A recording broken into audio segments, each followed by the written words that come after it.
Welcome. It's Indisputable. I'm your host, Richey. Good to be with you. We have a lot on the agenda today. Breaking down news of the day, my contributor is Jeff Wiggins, Rebel HQ contributor and content creator. Should be a great breakdown. Also, in the bullpen, we have Corey Walker, commentator Young Voices, going to talk about his defense of the Uvalde Police Department and their response to kids being massacred and them not, responding.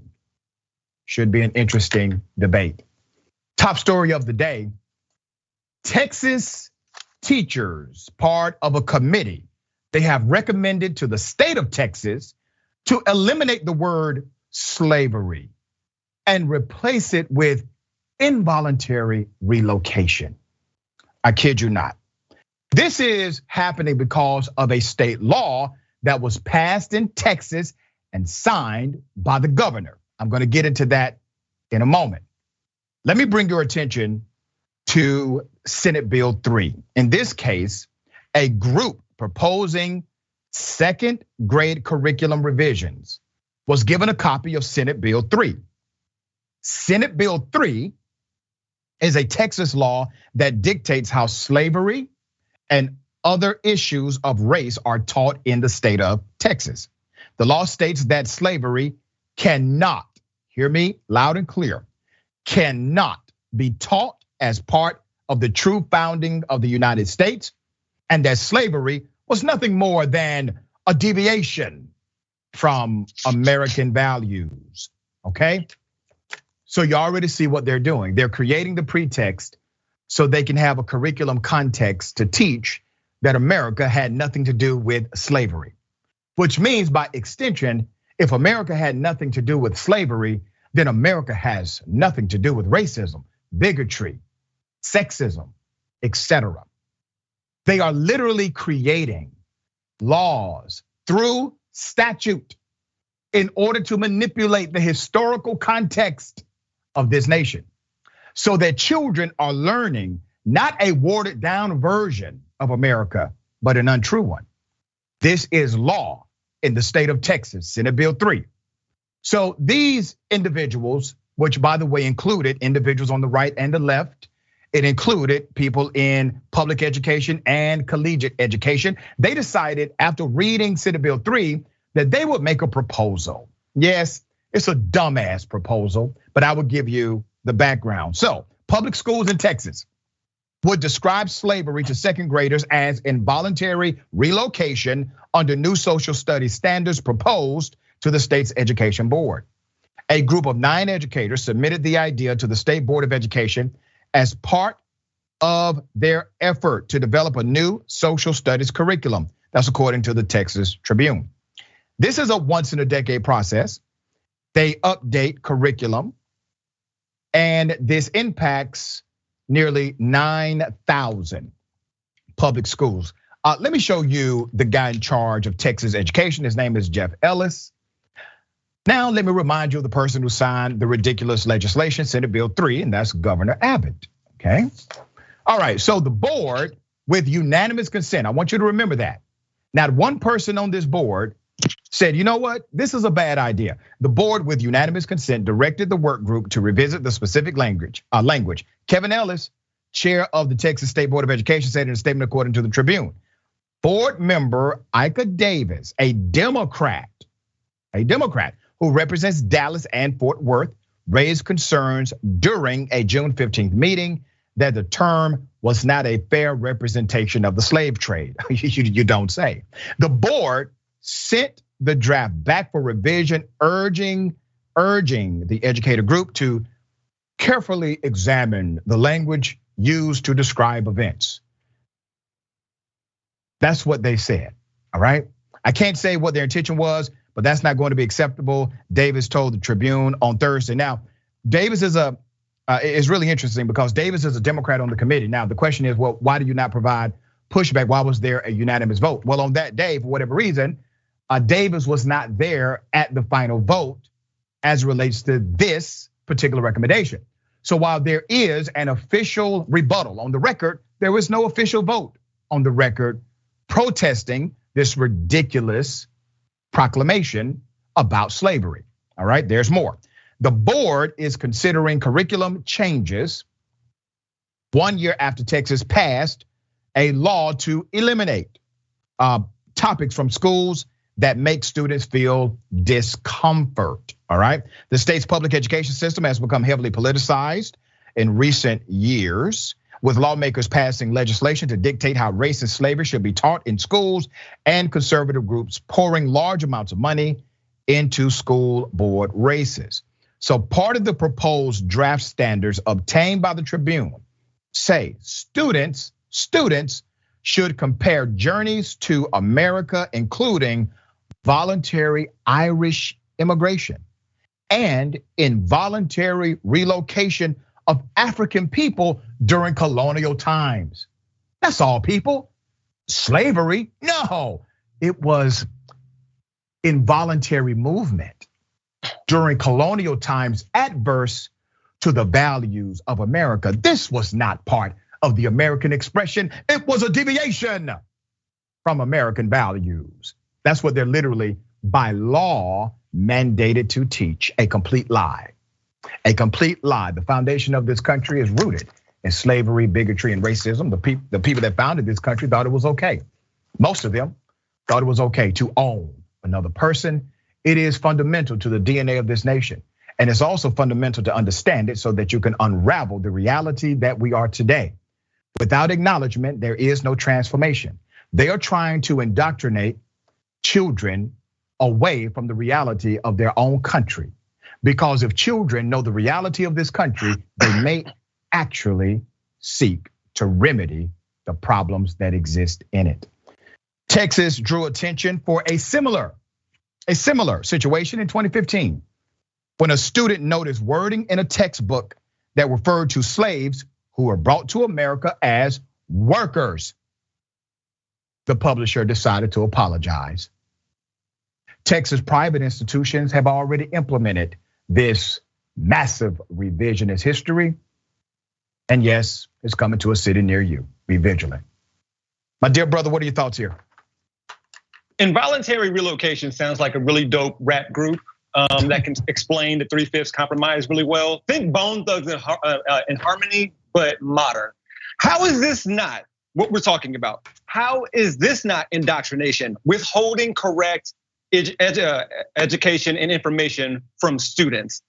For the last 8 to 12 years, I've been told that because I went to a university and I got an education, that has been indoctrination. I've been indoctrinated into liberal type of a mindset.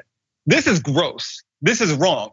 Involuntary relocation is just a small part of what went on. I mean, we gotta think about the Middle Passage, slave codes, the black codes, beast of burdens, destroying families and lives and culture, people being slaves simply because their mothers were enslaved. Like the involuntary relocation is just a small, minute part of this whole thing. And so they're telling only small, minuscule truths, and that's dangerous in and of itself. Yeah, well said.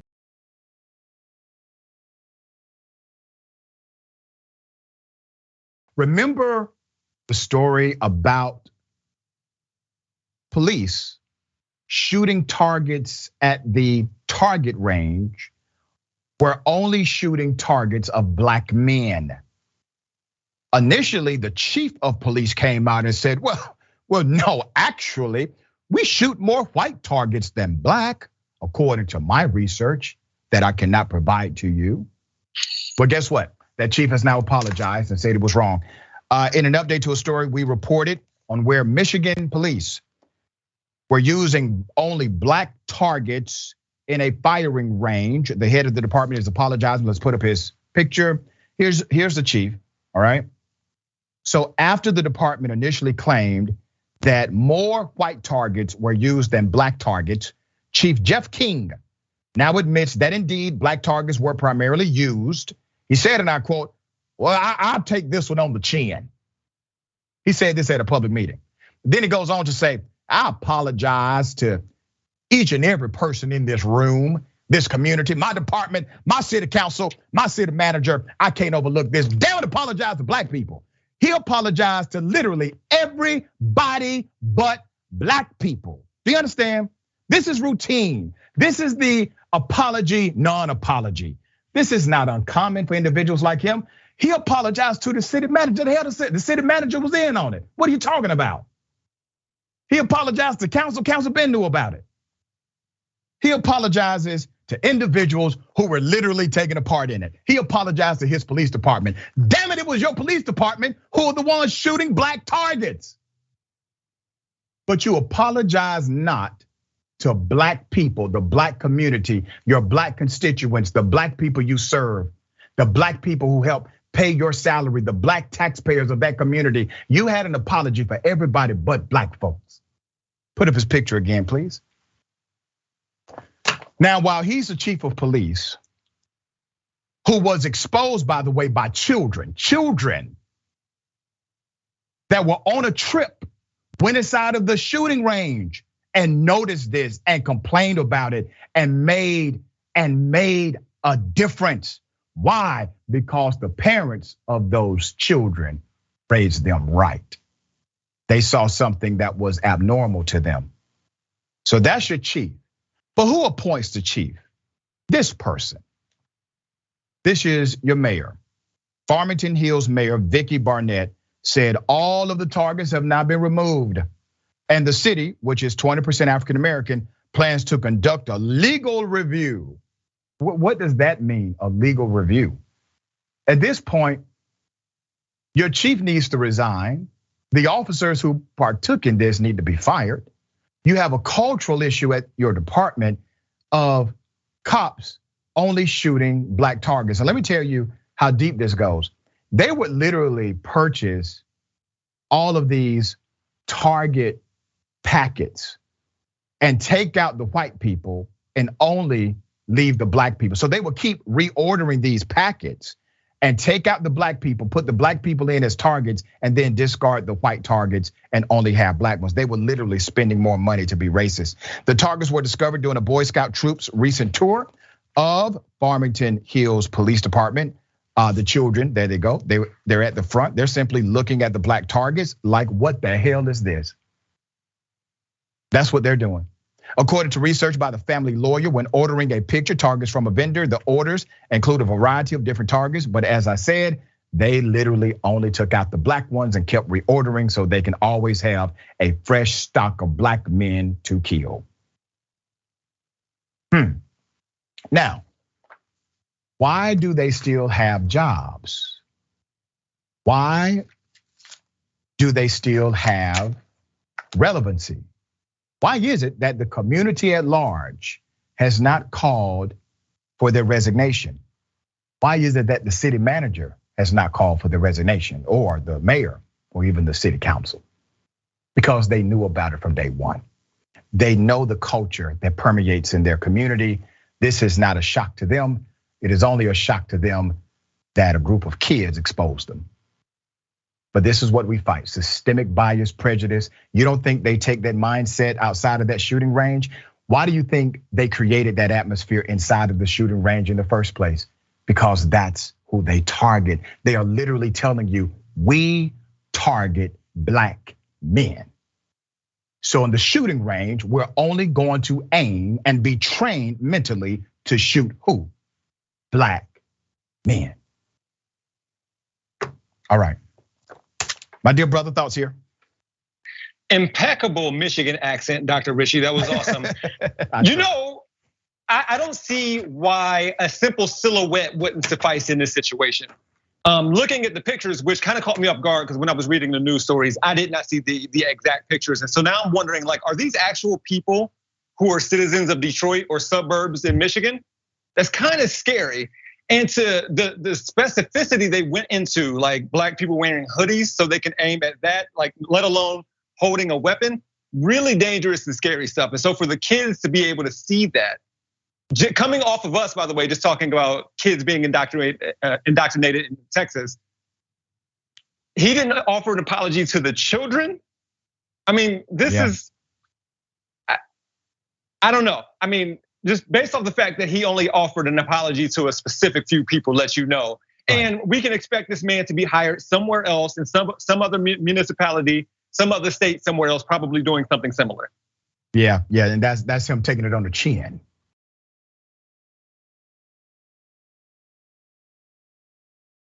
Clarence Thomas has now provided a dissent, contrary to all of the conservatives, by the way, as well as everybody else, but perfectly in line with his wife, Jenny Thomas. Clarence Thomas is now saying that coronavirus vaccines are developed from aborted children, a claim debunked by actual scientists many years ago.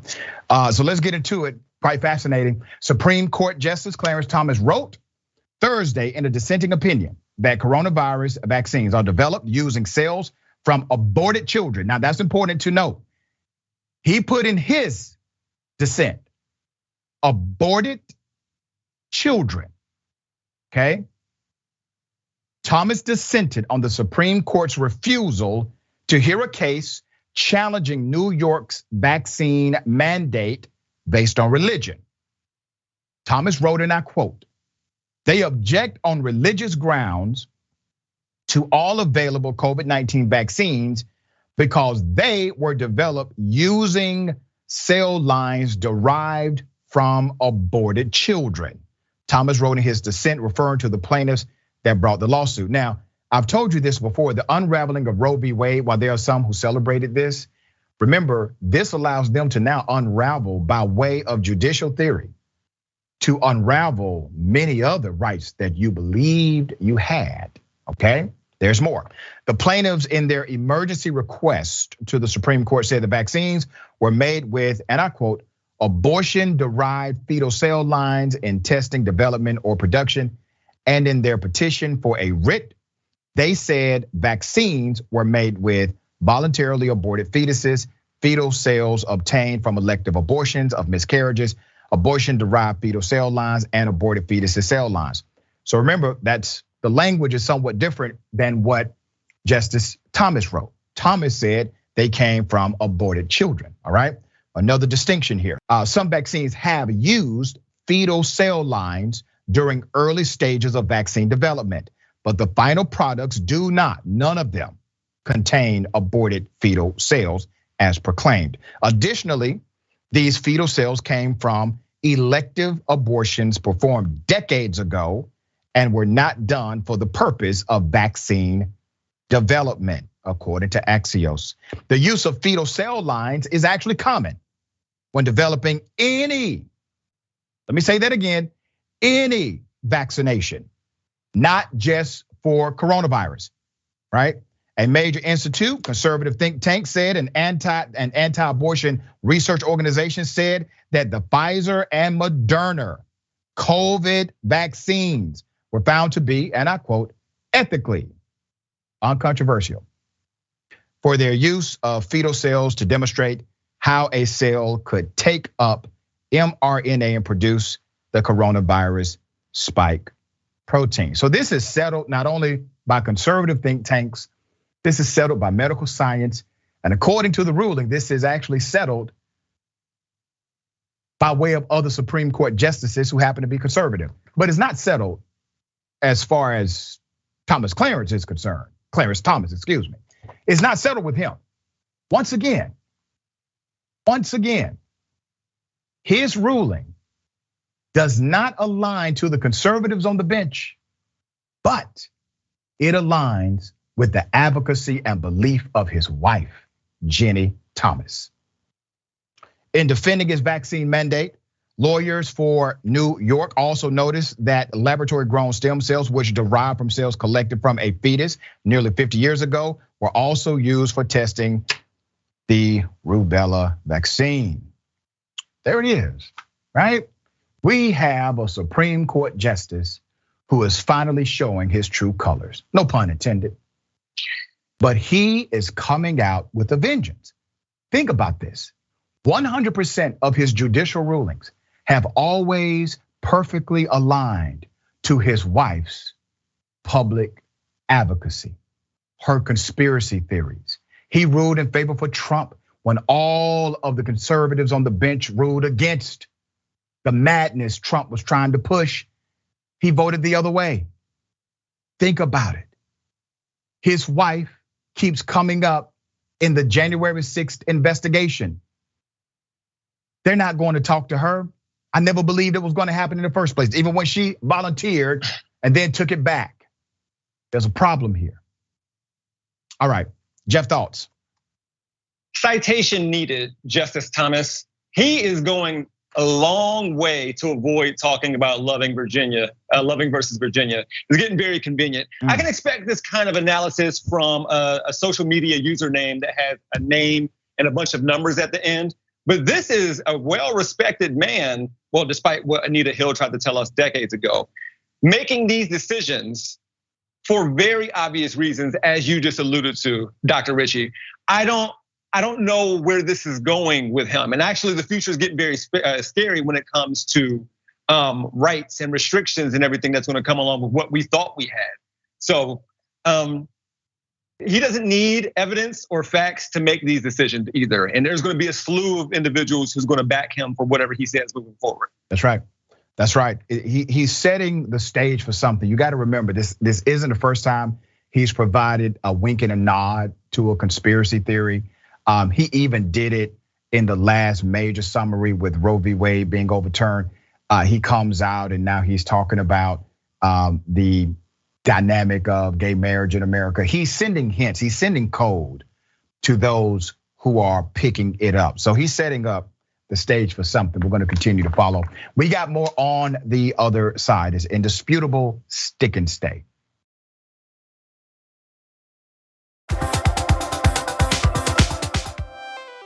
Welcome back. We got a lot of show left. Don't forget to watch my big homie, JR Jackson, The Watch List. Beautiful show. Add The Watch List to your watch list. Join JR Jackson live weekdays, 12 p.m. Eastern time, 9 a.m. Pacific time. So you can watch live daily and follow at facebook.com/watchlistTYT. Also subscribe at youtube.com/watchlistTYT. Let me read some of these amazing comments. All right, talking about the revisionist history in Texas. Bernie's my leader says, and when a second grader says, what does involuntary mean? What does relocation mean? What would they say to them? All right, the way Clarence Thomas thinks, okay. Imploded brainy. This idiocy is why my 74-year-old mother, who has many pre-existing conditions, won't get vaccinated. She thinks they are made from aborted fetal cells. I just can't anymore. I think I'm going to leave the country. YouTube, proposal to teach involuntary relocation. See Michael Henson, thank you again. Even white supremacy understands that those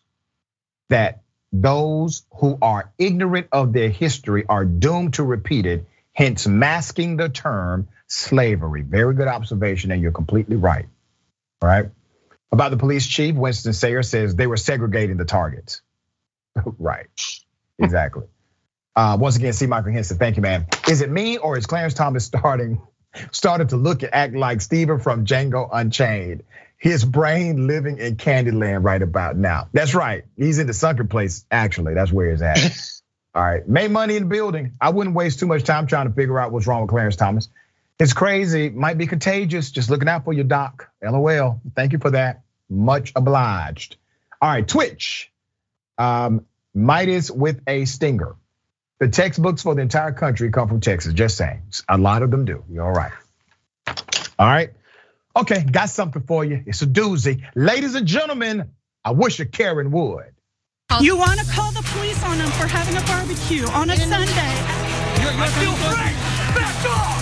I'm going to tell them there's an African-American man threatening my life. Bitch! I don't give a I told the security I got a problem with my car! I don't give a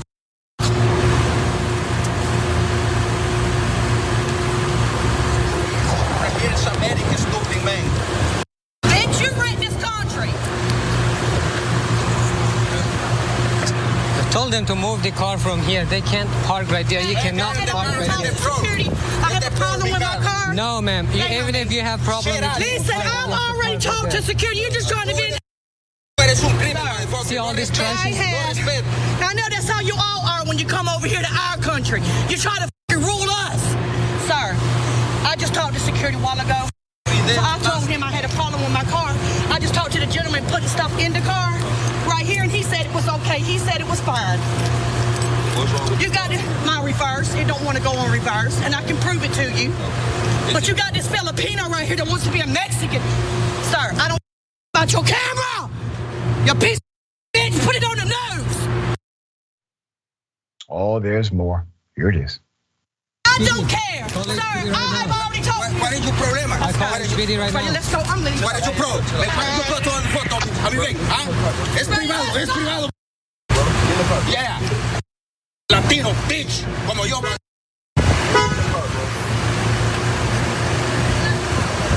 Sarna.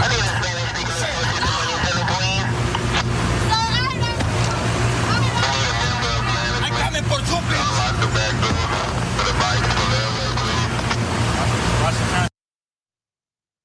A Karen and her male Karen having a racist breakdown because, yeah, they're having kind of a bad day.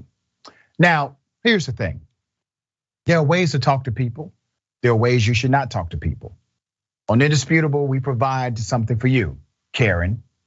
We provide a mirror, a reflection and correction. Here's what I want to do.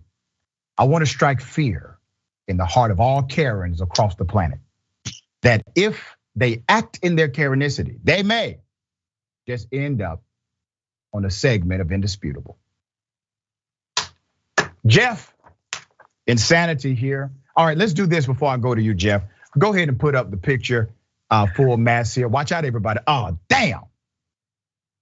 I'm so sorry. I didn't realize it was that bad. All right, Jeff, go ahead, brother. That wasn't a good enough warning, Dr. Richey. I apologize because I probably look like on screen, I probably look like I'm confused, and I am, because I don't want to skim over when she said Filipino that wants to be a Mexican. And I started to Google how far apart those countries are from one another.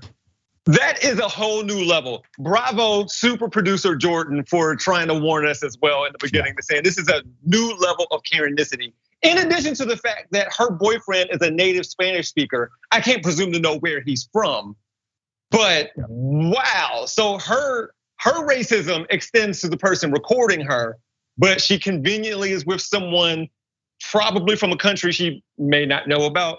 Yeah. All levels of confusion, and this is a new level of Karen. Like, this is ultra Karen, like super Karen. She needs her own name, like something extended. Like, you know how Kimberly and Kim, like Karen Embley or something like that. She needs something longer to address this. We need to strike fear in her heart, because it's only gonna get worse from here. There you go.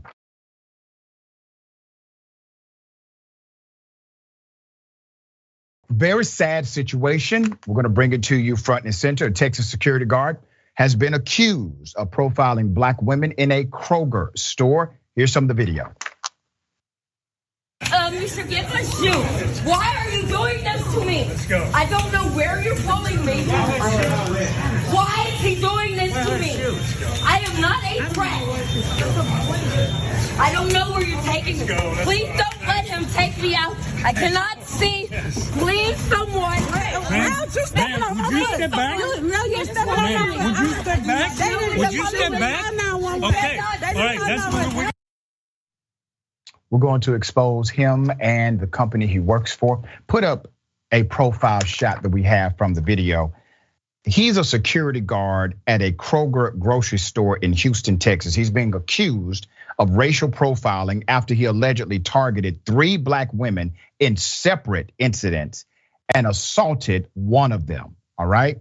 He works for Allied Universal Security. That's who he works for.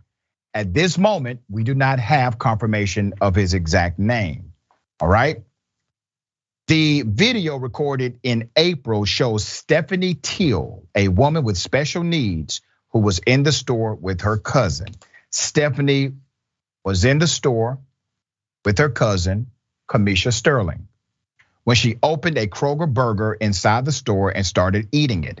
Sterling said she had every intention of paying for it when they got to the register, but the security guard approached them, an altercation ensued, and eventually he pepper sprayed and dragged Stephanie from the store, right?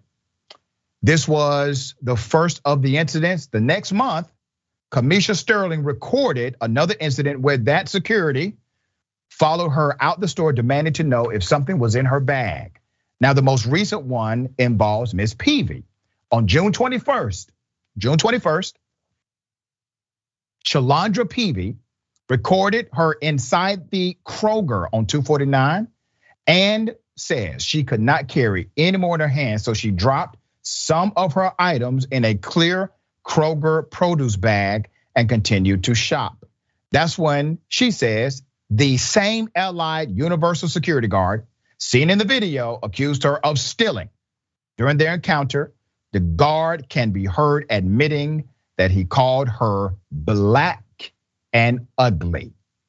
Here's a photo of the beautiful queen that was his victim that day. So what does Kroger have to say about this? So they released a statement based on these incidents.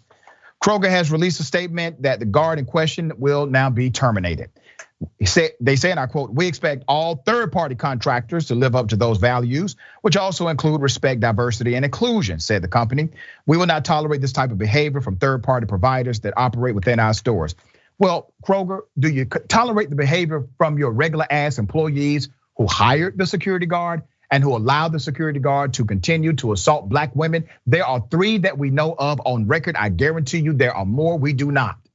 So while great, Kroger, you're coming out against third-party vendors, you do realize they were hired by your local staff.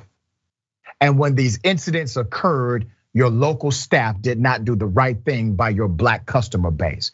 So I'd be damned if I accept your apology and "we don't tolerate this from third-party contractors," because you obviously tolerate it from the first contact through your employees. All right, thoughts here? Let's highlight the fact that the first individual being drug out by her hand was the individual who has special needs and a developmental disability. This individual, this man who, and we're gonna find out his name, knows how to be racist, but knows nothing about customer service. So for the queen who had too many groceries in her hand and decided to drop them in a clear plastic bag, what would have happened if he would have approached her and said, "Here's a cart, here's a bucky, here's a basket, so you can put these extra things in." And if someone was eating a burger before paying for it, and let's say they actually got away with it, was that $5 worth it for that company, like Kroger? And so, yeah, his racism knows no bounds, and I hope we know who he is moving forward. Yeah, and you made a great point. This security guard could have taken an entirely different leadership position in that moment. You would have done it, I would have done it. Most of the people that watch Indisputable would have done it. They would have said, "Listen, can I provide some help? Can I assist in any way?" It doesn't take much to be a great person. It really doesn't. It doesn't take much to be human. It doesn't take a whole lot to be a decent individual. It literally takes more energy to be a jerk, bigoted, and racist than it does to be a decent person. Okay, we got more on the other side. It's Indisputable, stick and stay.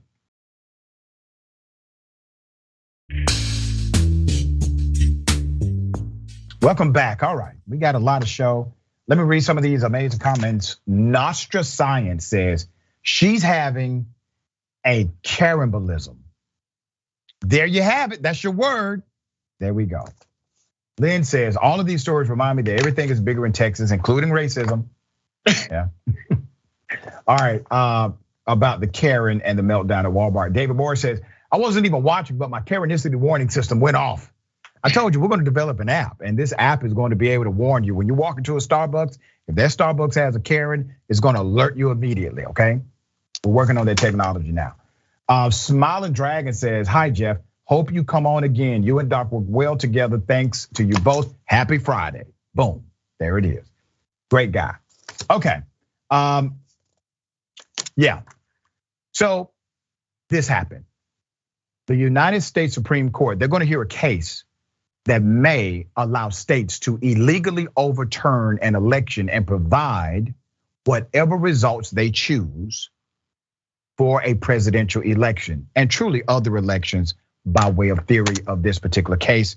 Let me bring your attention to this guy. Put up his picture. The US Supreme Court agreed on Thursday to hear a case that could dramatically change the way elections for Congress and the presidency are conducted by handing more power to the state, specifically to state legislatures, and blocking state courts from reviewing challenges to procedures and results. In other words, if the state legislature says it, it will become law, and no oversight, no judge, the federal government, nobody can touch it. Put his picture up again. This is the guy who is actually bringing this suit. The case, an appeal from the North Carolina Republicans, challenges a state court ruling throwing out the congressional districts drawn by the North Carolina General Assembly that seemingly would have made GOP candidates likely victors in 10 of the state's 14 congressional districts. Republican North Carolina House Speaker Tim Moore, that man right there, is the plaintiff in the case. You got to pay attention to this because this is the next thing coming. The legislative maps were actually struck down by North Carolina's highest court because they subordinated traditional neutral redistricting criteria in favor of extreme partisan advantage. That was the quote from the ruling. For Republicans only, respondent Becky Harper was previously named plaintiff in the case of Harper versus Lewis, another state level case challenging gerrymandered maps in North Carolina. So the case deals with the Constitution's election clauses, all right, and revolves around competing interpretations of the power that the United States Constitution grants to legislatures in states, okay? So there are two relevant clauses here, and we're gonna examine them both. One is that the elections clause, which reads, the times, places, and manner of holding elections for senators and representatives shall be prescribed in each state by the legislature thereof. But this is it right here. Congress may at any time by law make or alter such regulations. Each state shall appoint in such manner as the legislature thereof may direct a number of electors. Now, if you remember, I've had many debates with conservatives who have said on this show that the federal government cannot get involved, it's unconstitutional for them to get involved in federal elections, that states have complete authority here. However, the Constitution says, but Congress can make laws that govern this very dynamic. So central to the case is what's called the independent state legislature doctrine. I want you to remember that because it's going to become part of the news cycle very soon. This is a constitutional interpretation that could be used by Republican-controlled states to hinder the true essence of a democratic process. So the independent state legislature doctrine, this theory is a reading of the Constitution pushed in recent years by a small group of advocates that will give state legislatures wide authority to gerrymander electoral maps and also pass voter suppression laws. It has even been used as political cover to try and overturn other elections. The Constitution delegates power to administer federal elections to the state, subject to congressional override. There is, however, a disagreement about how much power is delegated and to which state actors exactly. Proponents of the independent state legislature theory reject the traditional reading of the Constitution, insisting that these clauses give state legislatures exclusive and, as they say, near absolute power to regulate federal elections. The result, when it comes to federal elections, legislators would be free to violate the state constitution and state courts could not stop them from doing so. Are you hearing me? This is real. This is the next thing they're going to try to push, okay? Are Democrats being proactive? Have you heard about this from Biden yet? Has Vice President Harris talked about it? No, it's coming. There's more, all right? The court's ruling could play a fundamental role in determining the outcome of the 2024 presidential election. Once again, it's not just about who counts the vote. It's not just about who casts them. It's about also who counts the vote, right? It's about both. So there's a Dean Amar from the University of Illinois College of Law, notes that a hypercharged version of the theory pointing to the electors clause of the US Constitution, served as the backdrop for fake electors and that fake electoral scheme. That is the focus of the House Select Committee investigation, the January 6th attack on the US Capitol. Depending on how broadly the Supreme Court rules in the North Carolina redistricting case, the dean says support for the theory by the court could affect the 2024 presidential election. States with Republican-controlled legislatures could see it as an invitation to set new election rules that take power away from voters when picking electors for the Electoral College, or to make state lawmakers, not courts, the judges in disputes after the election. Now, I want you to think about if this law was already in place during the Trump administration. That means that every state that he told, I need your legislature to submit a different slate of electors, and I need you to overturn the election that showed I lost. All of those states, by way of judicial ruling from the US Supreme Court, would be able to do so legally. All right, Jeff, thoughts here. Further reason why the term states' rights is problematic. This is going to reverberate, and we know every decision like this affects Black and brown and native people, especially black, brown, native people who are poor. I was going to start off by saying that this story hits close to home because here in Ohio, the Republican legislature has defied overturned gerrymandered maps, but this is going to affect the rest of the country as well. But we are very well aware that these gerrymandered maps divide the will of the people, and in particular, Black people who have a voice and a vote to vote some of these people out. And when I say this, I'm looking at you, Representative Jim Jordan out of Northern Ohio. Yeah, very well said. All right, very interesting stuff. Also dogmatically against what we believe is a democratic process. But once again, it has now become part of the mainstream. Trump's lies continue to make policies that work for those who are no longer even popular. Their ideas are no longer popular in America. But these lies now permeate not only through legislatures, but also through the United States Supreme Court. Interesting.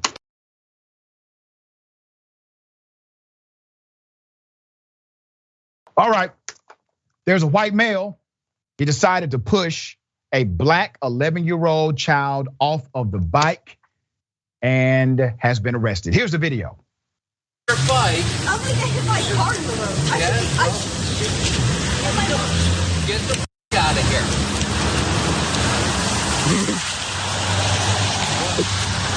What? Dude, where did you grow up? Did you grow up in Connecticut? No, you didn't. So get the out of my town. Get the out of my town. This ain't your town. Get the off your bike.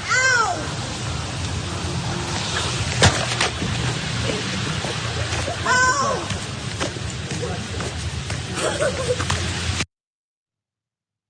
You see, put up his picture, this coward who decided to abuse an 11-year-old Black child. We're going to expose him, okay? And I'm going to say it for the record, I wish somebody would have kicked his ass when he did that, all right? That's just my personal belief. 48-year-old Jamison Chapman, who assaulted a 6th grader, Daniel Duncan, while he was riding his bike with a friend around Deep River on Monday evening, has now been arrested. After the victim's mother, Desiree Dominique, saw the video, she said she immediately went into flight or fight and jumped in her car looking for that coward. She called the police, and after they saw the video, the man was promptly arrested. The suspect was arrested and charged with 2nd-degree breach of peace, risk of injury to a child, and 3rd-degree assault. Chapman was held on a $10,000 bond and transported to Hartford Correctional Center. He is due to appear in the Middletown Superior Court on July 11th. We are going to follow this case. While there was not a serious injury, it did scare the child a lot. Dominique shared that her son has cuts and bruises from the incident, but the psychological impact has also taken a toll. He's terrified to leave the house, she said. Dominique also said that this entire ordeal has been very scary for her as a mom, and I'm sure it has been. Let me say this, because local governments, they seem as if they can't figure out how to deal with this. If this would have been, let's say, a gang member who assaulted an 11-year-old this way and it was caught on video, do you know they would have held a press conference? They would have had a mayor and a police chief. We won't tolerate this in our community. We're gonna make an example out of those who act this way. That would have been the spirit of how they came against this. But a racially motivated attack against a black child simply gets an arrest where they don't even charge him with everything they could have. He's gonna be out, likely won't get jail time even when convicted or the plea deal is reached, probation, community service, having to pay a fee. But why don't communities try to make examples out of racially motivated hate like they make examples out of gang members and rappers, right? All right, Jeff, thoughts? The lasting impact of his plea deal, whether it's community service or something like that, will not last longer than this kid's psychological harm moving forward. Right. This kid's gonna have anxiety when he sees random individuals, especially while riding his bike. I wish Desiree Dominique would have gotten her hands on him to show him who he really is. But unfortunately, I guess fortunately, she did the right thing and called the authorities. So hopefully they will do what they are capable of in bringing justice to this man because he put his hands on a child. Yeah, that's what the man did. He abused a child, all right? Racially motivated child abuse. All right, we got more on the other side. It's indisputable, stick and stay.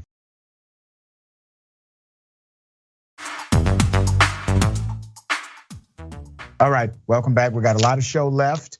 Let me read some of these amazing comments. Let's get to it. Okay, Nadia's Maximus says, he talks to a kid that way and assaults a child. Real man put up the SOB's picture full screen, $10,000 bond is way too low. That's right, agreed. They didn't even charge him with everything they could have. All right, Siberio Covenant. I think I said that right. Doc Richey, I can help build the app. I need to stretch my coding arms a bit. Good, all right, see, we're already moving in the right direction here. Thank you for that. SCOTUS case. I think this is Roguish Son. Seems a reversion is occurring and they are dropping the veil that was poorly constructed in the first place. There you go. Captain Pepper, thank you for this, Captain Pepper. Run me my reparations, America. And America is KKA, yep. Okay, all right, I got a question for everybody. What in the red state hell? You can take a gun, shoot somebody in the face. It's not hard. Sometimes it might even be fun if they're a godless commie. Now, what they're trying to do is sneak the COVID vaccine in your salads. I hate math. Somebody say amen.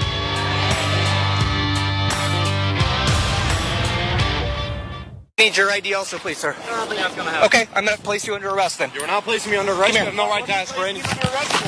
Come here. All right, taser.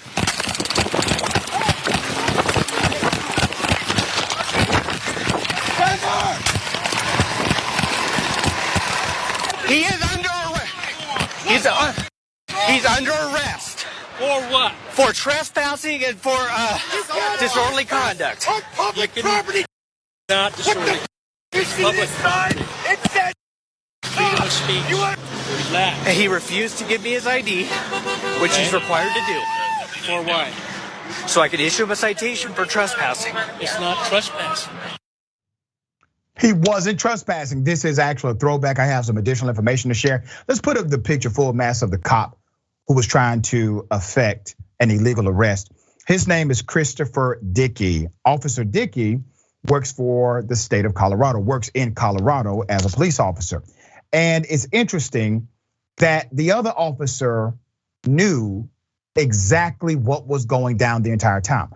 I don't know that cop's background. I don't know the cop's background who said, hey, listen, chill out. I don't know if he's a great guy in every aspect of his life. I do know that what he said that day in that moment was correct. And I do know that more cops can do that, all right? Now, here's another twist in the story. The male who was running away from the police, and by the way, this is my first time actually seeing somebody get away with running away from the police, all right? By the time you start running, if you are caught, it's over. So he ran from the police to the safety of another police. I'd never seen this before. And it worked. It actually worked. That person has now received a $175,000 check from that local jurisdiction in Colorado because the police wrongfully attempted to arrest him. Quite fascinating. All right, Jeff, thoughts on this? I would like to tell your very educated but maybe impressionable audience, Dr. Richey, that they probably shouldn't run away from the police because results aren't typical. I always defined a good cop, and again, I don't know what this cop has done in his tenure as a police officer, but I usually define a good cop as being able to police the police. And that's the very thing he did. Now, unfortunately, it was after the 2 taser attempts, which missed because that guy was faster than them, and that would have been very wrong, and that would have been an injustice. But that cop, that officer did what he was supposed to do, and he wins the Carriole Horn Award. For your viewers, look up Carriole Horn out of Buffalo. She got fired for policing the police, and now she's a hero. So that's right. Good job out of that person. Absolutely. And here's the other thing: when you look at that video, you have to imagine, well, damn, if he would have just said, you know what, I surrender, he would have been arrested, he would have been taken to jail, all of that would have happened. Because he decided to get away from the police, another cop stepped in and said, listen, what you're saying is foolish. There's no trespassing, there's no disorderly conduct, and you had no right to even engage the individual. Very sad story, but I'm glad they're suing now.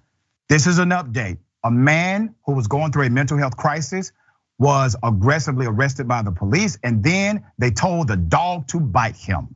I'm gonna remind you of that video, here it is.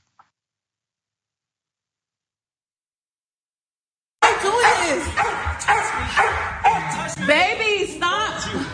Travis, calm down. Travis, stop. Calm down. No. Travis, stop. No. Oh my, please, Jesus.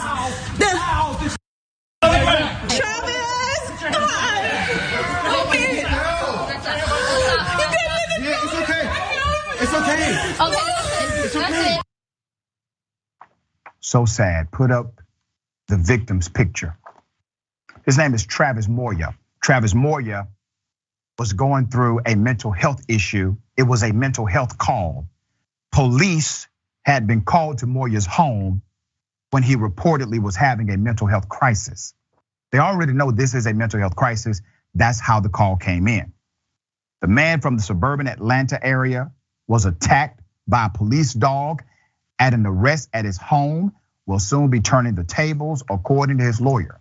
Travis Moya, 37 years of age, of Alpharetta, Georgia, learned today that the Fulton County DA's office said they are not going to prosecute him for resisting arrest for the incident at his home in 2021. That's according to the Atlanta Journal-Constitution. Now, who's in charge of the DA's office that decided not to prosecute this man? Fonnie Willis, the DA, put a picture up. Looks familiar? She's the same woman who has a grand jury investigating the actions of Donald Trump trying to overturn the Georgia elections. She's leading that investigation against Donald Trump. The senior DA, Melissa Roth, said in court, dated June 2nd, that after reviewing police body cam video, the state believes a jury would find insufficient evidence to support a finding of guilt against Mr. Moya. It was reported. Moya's attorney, his name is Chris Stewart, he happens to be a good friend of mine, said the law firm plans to file a civil lawsuit against the Alpharetta Police Department. Stewart has said Moya was experiencing a mental health crisis when his stepson called 911 last July. The attorney says police used excessive force, resulting in a concussion and multiple dog bite wounds, the report stated. Now, once again, a few elements here. Number one, they knew it was a mental health crisis. That's why advocating for reform inside of police departments is a good thing. That police department should have had a mental health professional there. Obviously, they do not have significant mental health training. That's another dynamic of police reform. or they just decided to ignore whatever training and common sense they have because they're corrupt and evil people. That's possible too, right? Which means you can't talk reform for them, you have to talk replacement. The other dynamic is, once they had him apprehended, they know it's a mental health issue. Why do they then have the dog bite him? Okay? There's an argument that I make that canines should never be used in law enforcement, period. Period. Once again, a man who needed help, a man who needed assistance, a man who was not a public safety threat. He was not. He needed help. He needed a hospital. But instead, he got victimized by the police. We're gonna follow the story. Lawsuit is coming. As soon as it is filed, I will bring it to you. Jessica, thoughts on this? The biggest fear I hear when we talk about defunding the police, replacing them with a different kind of public safety unit to respond to mental health calls exactly like this one, is, oh my gosh, we will become so much more unsafe if we invest the resources that we're currently investing in the police elsewhere.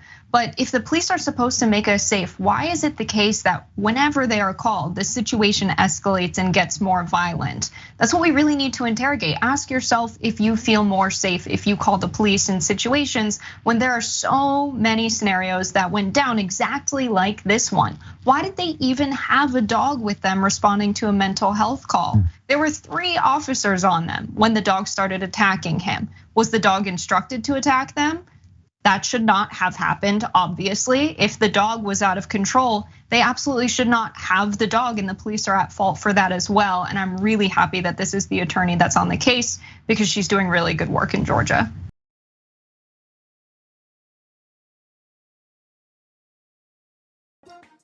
All right, welcome back. We still got a lot of show left. Let me read some of these amazing comments. Okay. Oh, this is sweet. Nadia's Maximus says, I mean this sincerely. Dr. Richey for president of the United States, not joking. He is strong, righteous, honest, morally upright, justice motivated, action driven, and progressive. And he shows the right wing pretend Christians that a real Christian, what a real Christian looks like, and how they should actually behave. I would love to see him in debates for the presidency as he throws around his opponents like Batman himself. Well, damn, that's such a high compliment, I'm uncomfortable. All right, so, but thank you for the sentiment, okay? Mickey C, the Silverhead Dragon, the problem with running away from the police is that if you're unarmed, especially a black man, that leads to being shot in the back. That's right. All right, don't think that we missed that, okay? All right, let's get it. Ladies and gentlemen, welcome to the bullpen.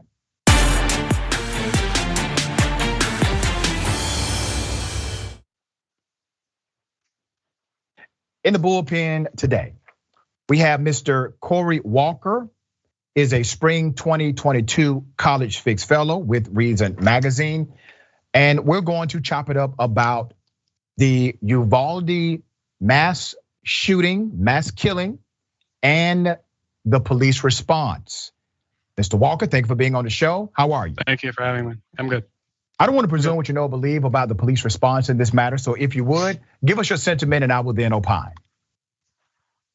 Well, I think that the sentiment is obviously, I think people are definitely morally, righteously outraged because of the horrific killing of 19 young kids.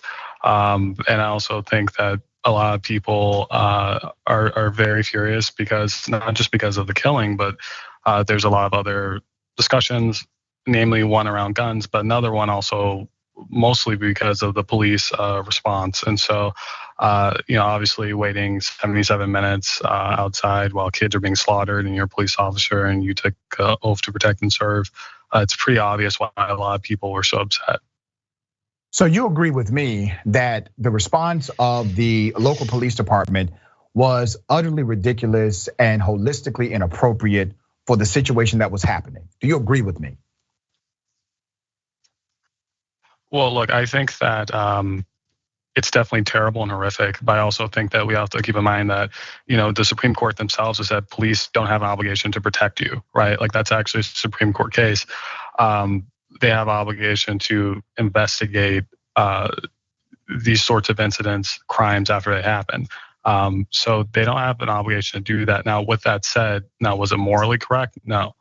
But I think that we also have to be very clear about what police are supposed to do, what their job actually is.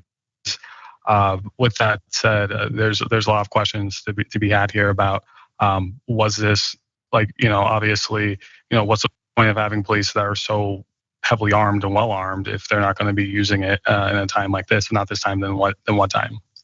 Mr. Walker, let me correct you on one dynamic. The constitutional ruling you are referring to is in reference to a constitutional mandate. Do police have a constitutional mandate to protect? And the answer is no, because it's not codified in the Constitution. However, that does not mean they do not have a statutory mandate to protect based on the statutes of that state or local jurisdiction. It also does not eliminate, according to the US Supreme Court, what's called the duty of care. That police officers still have a duty of care based on who they are and the public trust allocated to them in the community. So when you say there's no constitutional mandate or obligation, that's actually very separate than the job of policing itself. So let's go back to the moral and ethical argument that's being made by myself and many. Let's be very clear. 77 minutes, way too long, children died, and I believe that the blood of many of these children, if not all of them, are on the hands of that local law enforcement agency. But let's look at two incidents in particular. I want to get your opinion about them. One is a mother who decided to do the unthinkable, Angelique Gomez. She ran and got her own children out of that school. The second is a police officer who tried to do the same thing, and he was arrested, detained, disarmed, and taken off of the campus.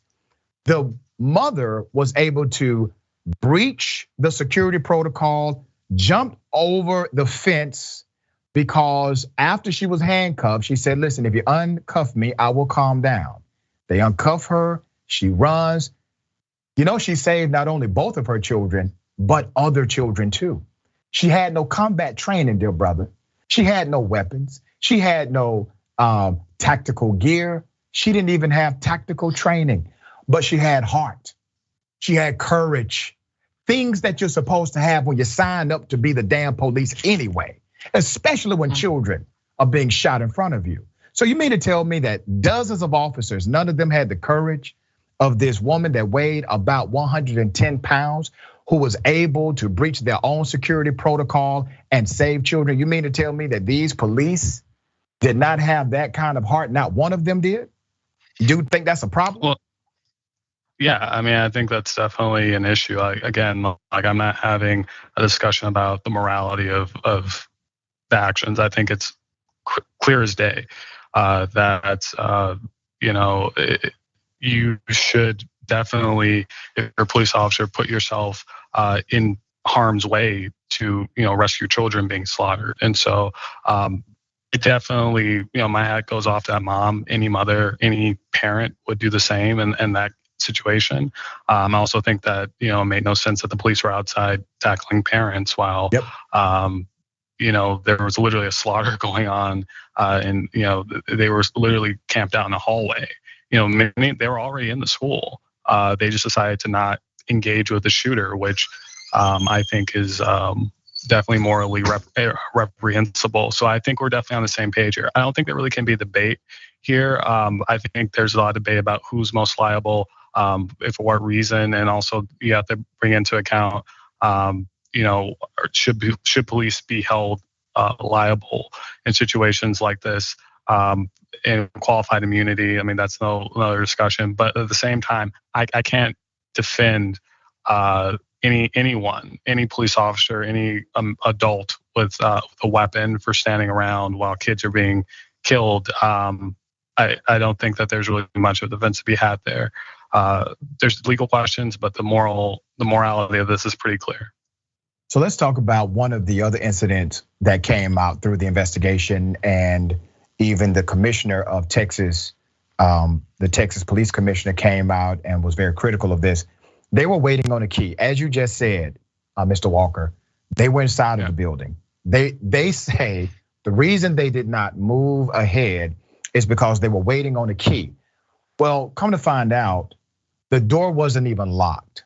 There was no key required. Here's the other thing, because I started to look at this excuse from the Uvalde police. I said, a few things don't add up here, Mr. Walker. Number one, if the door did not require a key, that means either A, nobody checked to see if the door was locked or unlocked, or B, they knew it was unlocked and they lied and said, we're just gonna wait on the key as a cover to not go into that building any further. And here's the other part, Mr. Walker. When have you ever known the police to wait for a key to lock up somebody or to apprehend a suspect? None of this makes sense.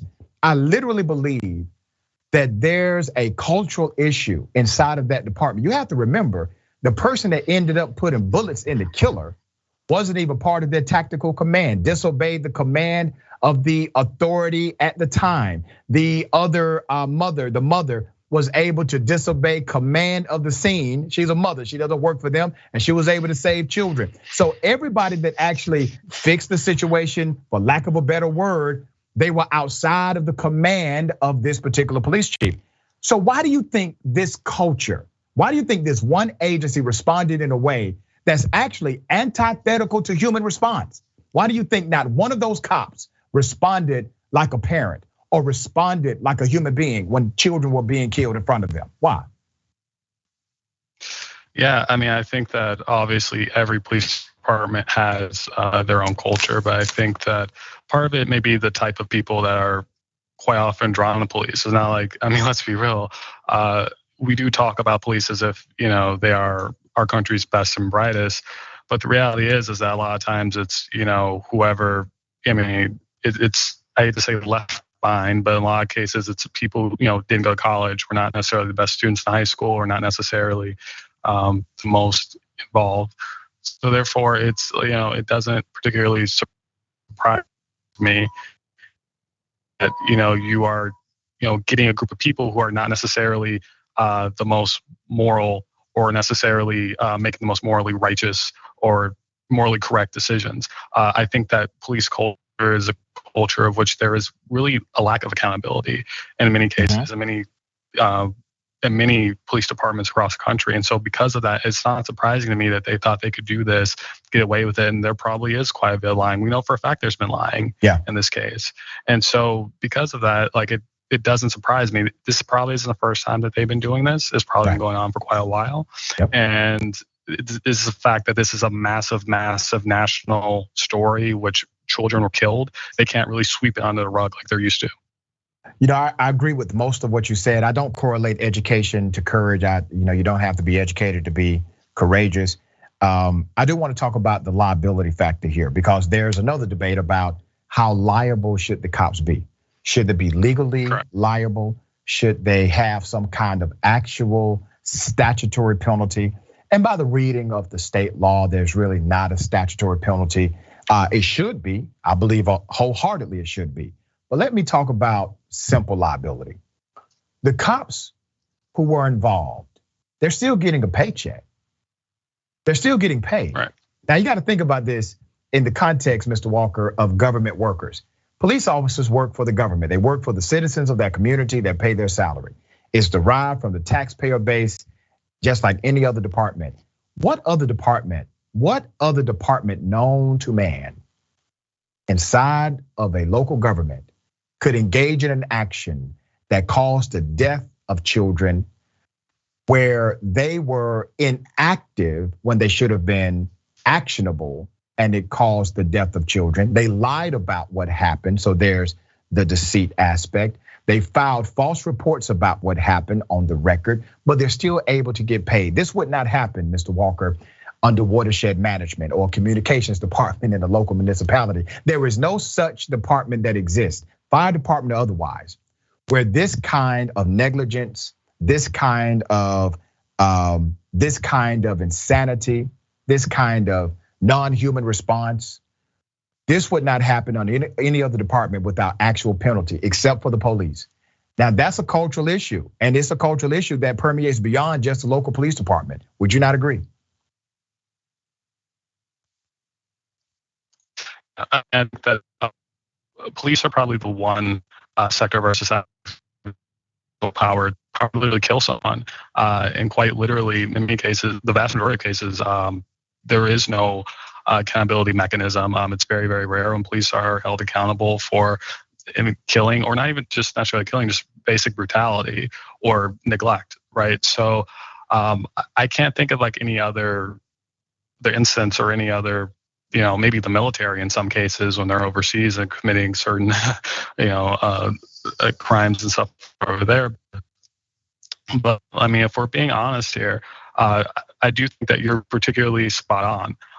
It's really difficult for me to disagree with you, because I do think that in many cases, in my case, more like libertarian right perspective,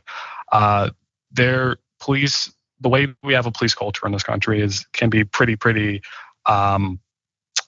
it can be pretty worrying in the sense that police are held up as heroes, but in many cases they don't do heroic things, and there's a lot of excuses made for them that we don't necessarily make for other government agents. And look, I think that the Uvalde situation is part of a much larger issue in our society, where I'm going to keep harping on it, lack of accountability, and there's no accountability mechanism. The sad thing is that as horrible as Uvalde is, almost no one is going to pay a price for it, and that's really tragic. That's right, brother. You said something that you can take to the bank. The police officers who lacked the fortitude, should I say, to do the right thing, to engage properly, those officers will not have a real penalty. It simply will not happen. Now, let's go back to a factor about policing in America, okay? Because I think we've gotten it wrong as it relates to public safety. At some point in the narrative, Mr. Walker, we started to believe as a nation that police officers were your public safety measure. That in order to get to a place of public safety, you must simply have more police. But the truth is, policing is one aspect of public safety. It's not the end all to public safety. What do you think it will take to transform that narrative? Because when the city says they've hired more cops and everybody applauds that, well, that's not really a good thing to brag about, because what your city is saying is that we have more crime. We don't know how to fix it. We don't know how to create programs in order to deter it. So we're just going to hire more police and let's all give them a round of applause. Well, I think that any sort of criminal justice policing is necessary in any society. You're going to always need the police. But I also think that we have to understand that police in and of itself isn't going to just be enough. You need criminal justice reform. You need to rebuild communities, and that includes keeping parents, especially fathers, home. So we need to think about how we can be preventative and not necessarily, but also keeping fathers in the home, keeping people employed with good jobs. All of these things are part of keeping us as a society and a community safe. And I think that is really at the heart of sometimes, the advocate. I think it's the worst, probably the worst slogan you can think of. I think people care about safety, especially in a time where crime is spiking. But I also think that we have to be more proactive in finding preventative solutions, and that is the whole. All right, Mr. Walker, you're going in and out, but let me ask you, because I missed it. What slogan did you reference just now? To fund the police. Like, I'm not a police advocate. Okay, got you. All right, so I do disagree with you on that. I'm actually for the slogan defund the police, and here's why. Defund the police got everybody's attention. Defund the police is actually okay, because what we're saying is stop spending so much money on policing for public safety and actually allocate public safety for public safety. Public safety dollars should go to public safety dynamics that give you public safety results. That's how this should work. So if you need to take money out of that overinflated police budget and actually allocate it to dynamics that enhance public safety in your community, that's a very good thing. And let's be very clear, anytime a cop violates the right of a citizen and that city has to pay millions of dollars to that citizen or the citizen's family, that is in fact defunding the police. And it seems as if those on the right have no problem when the police are defunded in that way, but they only have a problem when black people say the term, or those who are allies of the black community defund the police. Mr. Walker, it has been a pleasure. Thank you for being on the show, brother. Thank you. I appreciate it so much. All right, remember, take care of yourself, take care of each other, take care of the planet. Remember, the truth is always Indisputable.